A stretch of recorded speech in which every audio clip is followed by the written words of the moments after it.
ఏది అయినా ట్రై చెయ్యి ఆచి చికెన్ మసాలా. ఆచి చికెన్ మసాలా.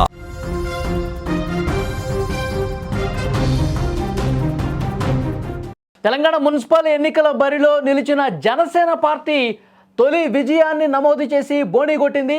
నల్గొండ జిల్లా నేరేడుచర్ల మున్సిపాలిటీ 14వ వార్డు నుంచి పోటీ చేసిన జనసేన అభ్యర్థి అర్రూరి విజయలక్ష్మి ప్రత్యర్థి మీద ఘన విజయం సాధించింది.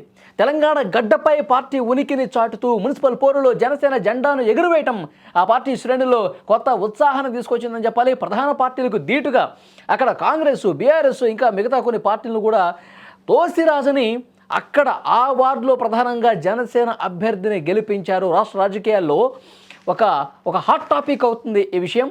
సో ఎందుకంటే మధ్యలో కూడా తెలుగుదేశం పార్టీ అభ్యర్థిని అక్కడ గెలిపించినటువంటి పరిస్థితుంది, ఇక్కడ జనసేన పార్టీ అభ్యర్థి గెలుపొందినటువంటి పరిస్థితుంది. సో మున్సిపల్ ఎన్నికల్లో ఒక కొత్త సమీకరణాలు కనిపిస్తున్నాయి, ఒక కొత్త మెరుపులు కనిపిస్తూ ఉన్నాయి. సో భవిష్యత్తులో ఆ పార్టీలు ఇక్కడ పోటీ చేయడానికి బలం పెంచుకోవటానికి ఉన్నటువంటి ఒక స్కోప్, ఒక సంకేతం అనేది కనిపిస్తూ ఉంది. సో ఇదే విషయానికి సంబంధించి మరింత ఇన్ఫర్మేషన్ తెలుసుకునే ప్రయత్నం చేద్దాం. మా ప్రతినిధి సాయి లైవ్లో సిద్ధంగున్నారు. సాయి, సో మెరుపులు అయితే కనిపిస్తూ ఉన్నాయి మనకి. జనసేన పార్టీ అభ్యర్థి కూడా ఇక్కడ గెలిచినటువంటి సిచ్యువేషన్ ఉంది.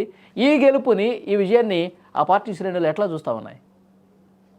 వాళ్ళు ముఖ్యంగా నేరేడుచర్ల మున్సిపాలిటీ గురించి చెప్పుకుంటే వాళ్ళు చాలా పోలింగ్ కూడా ఎక్కువ జరిగింది. 79.24% ఇక్కడ నేరేడుచర్లలో పోలింగ్ పర్సంటేజ్ అనేది నమోదవ్వడం జరిగింది. ఓటర్లు చాలా చైతన్యవంతంగా ఇక్కడ ఓట్లు వేశారు. కొన్ని వార్డుల్లో అయితే 9వ వార్డు కానీ మిగతా వార్డుల్లో 80+ కూడా పోలింగ్ నమోదైంది వాళ్ళు. అందుకే ఈ భారీ పోలింగ్ అనేది ఏ పార్టీకి ఎవరికి అధికారం కట్టబెడుతుంది అనేది ఊహించలేని పరిస్థితి ఏర్పడింది. అందుకే ఇప్పుడు ఊహించని విధంగా 14వ వార్డు నుంచి జనసేన అభ్యర్థి గెలవడం అనేది ఒక్కసారిగా హాట్ టాపిక్ గా మారింది. ఎందుకంటే ఇక్కడ రాష్ట్ర రాజకీయాలు ఏ రకంగా ఉన్నా కూడా నేరేడుచర్ల వరకు వచ్చేసరికి ఏమైందంటే అక్కడ ఆ స్థానిక పరిస్థితులకు అనుగుణంగా కూటములు కట్టడం జరిగింది. కాంగ్రెస్ సిపిఐతో కలిసి అక్కడ వార్డులలో బరిలోకి దిగితే సిపిఎం అదేవిధంగా జనసేన కలిసి అక్కడ మాకు ఉన్నటువంటి స్నేహపూర్వకమైనటువంటి సంబంధాలు, లేకుంటే అక్కడ లోకల్ గా ఉన్నటువంటి వ్యక్తుల యొక్క ప్రాబల్యమో లేకుంటే వారి యొక్క పరిచయాలు తెలియదు, కానీ ఈ ముగ్గురు కలిసి అక్కడ మొత్తం 13,000 ఓటర్లు మాత్రమే ఉన్నారు. 13,000కు పైగా ఓటర్లు ఉన్నారు ఈ మున్సిపాలిటీ మొత్తంలో. పెద్ద మున్సిపాలిటీ ఏం కాదు, చిన్న మున్సిపాలిటీ. కానీ అక్కడ ఈ సమీకరణ అనేటివి జనసేన పార్టీ గెలవడంలో క్రియాశీలకంగా పోషించాయని చెప్పొచ్చు. బీఆర్ఎస్, సిపిఎం అదేవిధంగా జనసేన కలిసి దిగారు కాబట్టి ఆ ఒక్క స్థానము రావడానికి క్రియాశీలక పాత్ర పోషించని చెప్పొచ్చు.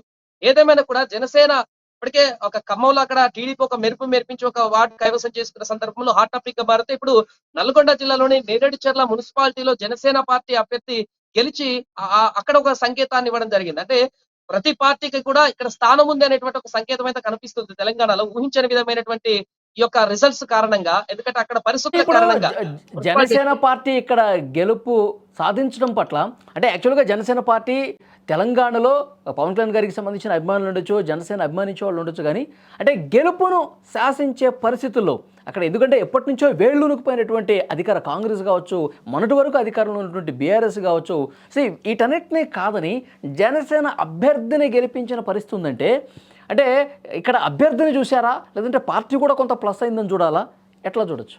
అంటే ఖచ్చితంగా వాళ్ళు ఇక్కడ ఏమైందంటే మున్సిపాలిటీ దగ్గరకు వచ్చేసరికి ఏమైందంటే అభ్యర్థులను చూస్తారు చాలా తక్కువ మంది ఉంటారు. ప్రజలందరూ కూడా వారిని ఐడెంటిఫై చేయడానికి, అభ్యర్థులు కూడా ప్రజలందరినీ కూడా వారి యొక్క ప్రచారంలో భాగంగానే లేకుంటే మ్యానిపులేట్ చేయడానికో లేకుంటే వారిని ఒప్పించడానికి ఒక స్కోప్ ఉంటుంది.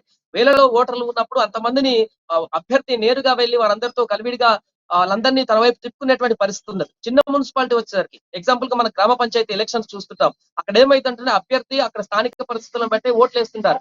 ఇక్కడ చిన్న మున్సిపాలిటీలతో కూడా ఇదే పరిస్థితి కనిపిస్తుంది. పార్టీలతో పాటుగా అభ్యర్థుల యొక్క ప్రాబల్యం అనేది కూడా మనకు క్రియాశీలకంగా కనిపిస్తుంది. ఎందుకంటే చాలా తక్కువ మంది ఓటర్లు ఉన్నారు కాబట్టి ఆ తక్కువ మందిని ఏ అభ్యర్థి అయితే బెస్ట్ అనేటువంటి ఒక ఆప్షన్ ఇచ్చి ఇస్తున్నటువంటి అవకాశం ఉంటుంది. ఈ నేపథ్యంలోనే ఇక్కడ మనం చెప్పుకున్న జనసేన గెలవడంలో పార్టీ ఒకటి, అదేవిధంగా అభ్యర్థుకున్నటువంటి బలాబలం ఒకటి, అదేవిధంగా సిపిఎం ముఖ్యంగా టిఆర్ఎస్ కూడా అక్కడ స్థానికంగా ఎంతో కొంత కారణం వాళ్ళు కూడా సపోర్ట్ చేయడం కారణంగా ఈ గెలుపు అని చెప్పుకోవచ్చు. ఎందుకంటే ప్రచారంలో చాలా హెవీగా యాక్టివ్ గా కనిపించలేదు జనసేన. ఎందుకంటే పవన్ కళ్యాణ్ గారు కూడా ప్రచారంలోకి రాలేదు. వచ్చి పార్టీ యాక్టివ్ గా ప్రచారానికి వచ్చి ముందుకు తీసుకువెళ్తే ఇంకా ఎక్కువ స్థానాలు వచ్చేయేమో, కానీ ఏం ప్రచారాన్ని కూడా చేయక ముందుకే స్టార్ క్యాంపెయినర్ ఆ పార్టీ అధ్యక్షుడు ప్రచారైనా కూడా ఒక స్థానం అయితే అక్కడ రావడం అనేది అయితే వారందరూ కూడా జనసేన అభ్యర్థులందరికీ లేకుండా పార్టీ కార్యకర్తలందరికీ అయితే కొంత జోష్ అయితే వచ్చిందని చెప్పుకోవచ్చు.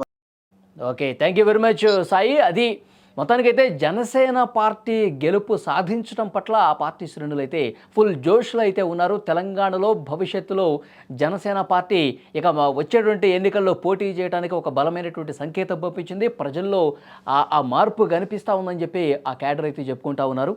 జనసేన పార్టీ ఇక భవిష్యత్తులో తెలంగాణలో కూడా ఎంటర్ కావాలి. తెలంగాణలో అన్ని రాజకీయ పార్టీలాగే, ఇక్కడున్న రాజకీయ పార్టీలాగే క్రియాశీలకంగా వ్యవహరించాల్సినటువంటి అవసరం ఉందని గుర్తు చేసే విధంగా ఈ ఎన్నిక అని చెప్పి ఆ పార్టీ నాయకులు చెప్పుకుంటున్నటువంటి పరిస్థితి ఉంది. సో అక్కడ మనం మదిరిలో చూసాం, తెలుగుదేశం పార్టీ జెండా రెపరెపలాడింది. ఇక్కడ జనసేన పార్టీ జెండా కూడా రెపరెపలాడింది. యాక్చువల్గా ఈ ఎన్నిక జరగకముందు కూడా పవన్ కళ్యాణ్ కూటమి తరఫున ఇక్కడ బీజేపీ తరఫున ప్రచారానికి వస్తారని చెప్పి ప్రచారం జరిగినప్పుడు కూడా ఆయన రాలేదు.